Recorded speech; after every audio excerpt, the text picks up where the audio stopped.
ఉద్యోగ సోదరులందరికీ నమస్కారం అండి.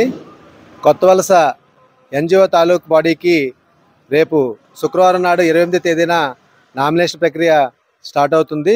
ఉదయం 10 గంటలకి ఎన్జిఓ హోమ్లో ప్రారంభిస్తారు. మధ్యాహ్నం 12 వరకు నామినేషన్లు స్వీకరిస్తారు.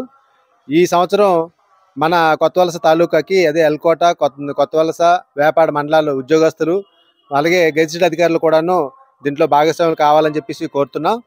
మనకి జరిగే ఎలక్షన్లో 15 పోస్టులు మనకి శాంక్షన్ అయ్యాయి.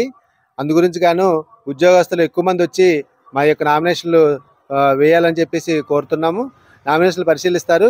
పరిశీలించి ఎన్నికలు ఉండాలనుకుంటే రేపు వచ్చే నెల 5వ తేదీన డిసెంబర్ 5వ తేదీన ఎలక్షన్ కూడా ఉంటుంది. దాని గురించి ఉద్యోగస్తులందరూ కూడా ఏపీ ఎన్జిఓ సంఘానికి బలం చేకూర్చాలని, ఏదైతే సంఘం అధ్యక్ష కార్యదర్శులు విద్యాసాగర్ కానీ, డివి రమణ గారు కానీ వాళ్ళు నిరంతరం ఏదైతే ఉద్యోగుల సమస్యల మీద నిరంతరం పోరాటం చేస్తున్నారో, ప్రభుత్వంతో మాట్లాడుతున్నారో వాటన్నిటి ప్రతిఫలాలు రావాలంటే మనం కింద స్థాయిలో ఉద్యోగస్తులందరూ ఐక్యంగా ఉండాలి.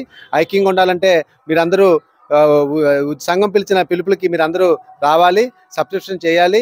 అలాగే ఎలక్షన్లో పాల్గొని నాయకులు చెప్పే మాటలని సందేశాలు విని గ్రాస్ లెవెల్లో ఉన్న ఉద్యోగస్తులకు చేరే విధంగా మీరందరూ ప్రయత్నం చేయాలని చెప్పేసి మనస్ఫూర్తిగా కోరుకుంటున్నాము. రేపు జరిగే ఎలక్షన్లో ఉద్యోగస్తులందరూ పాల్గొవాలని చెప్పేసి మనస్ఫూర్తిగా కోరుకుంటున్నాం. దీనికి ఎన్నికల అధికారిగా కె ఆదిలక్ష్మి గారు, అలాగే ఎన్నికల పరిశీలకులుగా ఎర్ర రమణ గారు, అలాగే మా టౌన్ అధ్యక్షులు ఆనంద్ కుమార్ గారు కూడా అబ్జర్వర్గా వస్తున్నారు. వీళ్ళందరూ వస్తున్నారు కాబట్టి ఉద్యోగస్తులందరూ వచ్చి ఈ ఎన్నికల్లో పాల్గొనాలని చెప్పేసి మనస్ఫూర్తిగా కోరుకుంటూ ఈ అవకాశం ఇచ్చిన మన ఎఫ్టీవీకి ధన్యవాదాలు తెలియజేస్తున్నాను సార్.